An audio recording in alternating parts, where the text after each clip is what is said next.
നിങ്ങളുടെ ജീവിതത്തിൽ ദൈവത്തോട് പ്രാർത്ഥിച്ചിട്ട് വിടുതൽ കിട്ടാത്ത ഏതെങ്കിലും ഒരു വിഷയമുണ്ടോ? ഒന്നിലധികം വിഷയമായിക്കൊള്ളട്ടെ.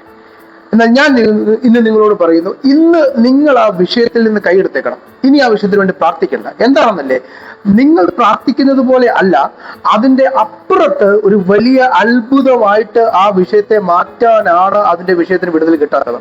നിങ്ങൾ ഇന്ന് കൈയെടുത്തോളം. നിങ്ങൾ നോക്കിക്കോ, ഞാൻ ഇന്ന് എഴുതി തരാം. ഈ വിഷയത്തിന് മേൽ ദൈവത്തിന് നിങ്ങൾ ഉദ്ദേശിക്കുന്നതിന്റെ അപ്പുറത്ത് ഒരു ഔട്ട്സ്റ്റാൻഡിങ് മിറക്കിൾ ചെയ്യുവാൻ ദൈവം ആഗ്രഹിക്കുന്നു. യോഹന്നാന്റെ സുവിശേഷം 11-ാം അധ്യായം 3-ാം വാക്യം നമ്മൾ വായിക്കുമ്പോൾ, ലാസറിന്റെ പെങ്ങന്മാർ, ലാസർ ദീനമായി കിടന്നപ്പോൾ ഒരാളെ യേശുവിന്റെ അടുക്കലേക്ക് അയക്കുകയാണ്. നിനക്ക് 3-ാം വാക്യം 11-3 യോഹന്നാൻ, നിനക്ക് പ്രിയനായവൻ ദീനമായി കിടക്കുന്നു എന്ന് പറയിച്ചു. യേശു പക്ഷെ മൈൻഡ് ചെയ്തില്ല. അഥവാ ആ പെങ്ങന്മാരുടെ പ്രാർത്ഥനാ വിഷയമാണ്. തനിക്ക് ആകപ്പാട് കുടുംബത്തിന്റെ അത്താണിയായിട്ടിരിക്കുന്ന ആങ്ങളെ മരിക്കാൻ പോവുകയാണ്, മരിക്കാൻ തക്ക ദീനമായി കിടക്കുന്നു. യേശു എപ്പോഴും വന്നാൽ താമസിക്കുന്ന വീട്, യേശുമായിട്ട് അടുപ്പമുള്ള വീട്.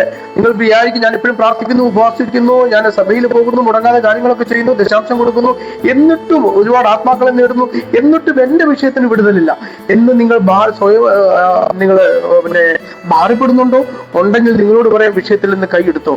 എന്നാൽ കേൾക്കണേ, ആ വിഷയം യേശു അന്നേരം തന്നെ ചെന്ന് അവർക്കൊരു വിടുതൽ കൊടുത്തിരുന്നുവെങ്കിൽ, ലാസറിനെ സൗഖ്യമാക്കിയിരുന്നുവെങ്കിൽ, ആ വിഷയം ബൈബിളിൽ പോലും വരത്തില്ല. ആ അത്ഭുതം, ഒരുപാട് യേശു ചെയ്ത അത്ഭുതങ്ങൾ മാറ്റിയിട്ട കൂട്ടത്തിൽ അതും പോയനെ. എന്നാൽ ഇന്ന് 2000 വർഷങ്ങൾക്ക് ഇപ്പുറത്തും ആ കുടുംബത്തെ ഇവിടെ പറയുന്നുണ്ടെങ്കിൽ, ലാസറിനെയും അവന്റെ പെങ്ങന്മാരെ കുറിച്ച് ഇന്ന് നമ്മളിവിടെ സംസാരിക്കുന്നുണ്ടെങ്കിൽ, ഒരു കാര്യം ഓർത്തോ, ഇന്ന് നിന്റെ കുടുംബത്തെയും ഇതുപോലെ ഒരു അത്ഭുതമാക്കി മാറ്റാൻ ദൈവം ചില പ്ലാനുകൾ, ചില പദ്ധതികൾ മെനയുന്നുണ്ട്.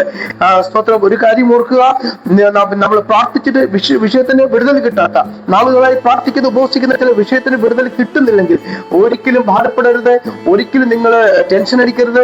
ദൈവം ആ വിഷയത്തിന് മേൽ ഒരു അത്ഭുതം പ്രവർത്തിക്കാൻ പോകുന്നു. അതുകൊണ്ട് നമുക്ക് ഇങ്ങനെ പറയാം, മറുപടി കിട്ടാത്ത പ്രാർത്ഥനകൾക്കായി സ്തോത്രം.